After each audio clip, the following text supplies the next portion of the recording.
Rick Rusek's stomach grumbled, trying to get his attention. He ignored it and sat back on his heels, gazing at the rectangle of heavy-gauge aluminum on his bedroom floor.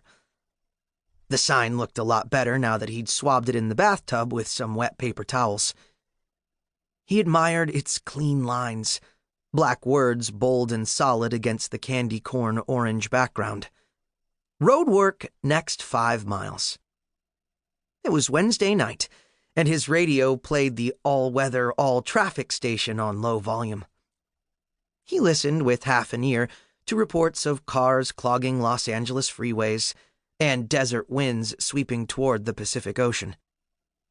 Rick had never been to the beach, even though the California coast was only 30 miles from his home.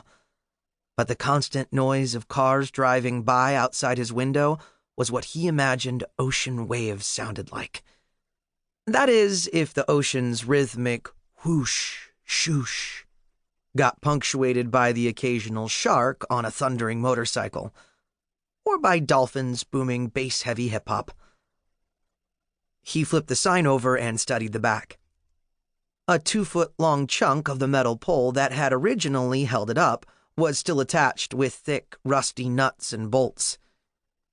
Rick carefully ran a finger over the ridges of one bolt. Once upon a time, all these bits of steel had been shiny, and the sign had been new. "How long has it been since you've gotten to do your job, sign?" he murmured. "I bet you didn't like lying in the dirt instead of telling cars what's coming." The squeak and groan of the front door opening startled Rick out of his one-sided conversation. He shot a glance at the clock. Dad was the latest he'd ever been. Rick usually stayed with his next-door neighbors, the Herreras, after school, until Mom or Dad came to get him. Their townhouse shared a wall with his townhouse. But the Herreras had plans that evening. So when his dad had called to let them know he was going to be late, he'd told Rick to walk home, lock the door, and wait. He'd suggested that since Rick was 11 now, it could be considered one of his trial runs of preteen responsibility, a phrase both parents had been using a lot lately. Rick had taken a slight detour to collect the sign from an empty lot near his house. Dinner. Rick's stomach burbled. Finally! "I'm home," his father called. The sound of steps and jingling car keys headed toward the kitchenette. "In my room, Dad," Rick replied, standing up. The steps and jingling moved upstairs and became a knock and a turning doorknob. "Hey there." Dad came in and gave Rick a one-armed hug, his scruffy sideburns rubbing against Rick's ear. "Sorry I didn't get home sooner, but it was a rough day to drive the 5. The 5, short for the 5 freeway, was one of a dozen long, slow-moving freeways that could turn nightmarish at rush hour.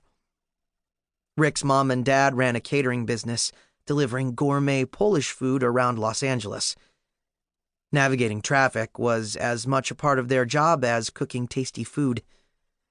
The traffic made us late setting up a lunch buffet, then late delivering for a dinner event. Mom's still finishing the prep work for tomorrow's cooking. She'll be home with the delivery van, sometime next week, if we're lucky. Dad noticed the roadwork sign amid the shorts and socks on the floor. "Found something else? Kiddo, Mom's not going to be impressed with your level of preteen responsibility when you're bringing home more roadside junk." "Dad, this is not roadside junk," Rick said, turning the sign right side up. Bringing this home was nothing like bringing the broken traffic lens he'd found last week. "This is a high-intensity prismatic sign with corrosion-resistant engineering-grade metal and everything. It needed someone to care about it." "And that just had to be you, huh?" Dad sat down heavily on Rick's bed. "Well, maybe you can tell me more while we have some dinner.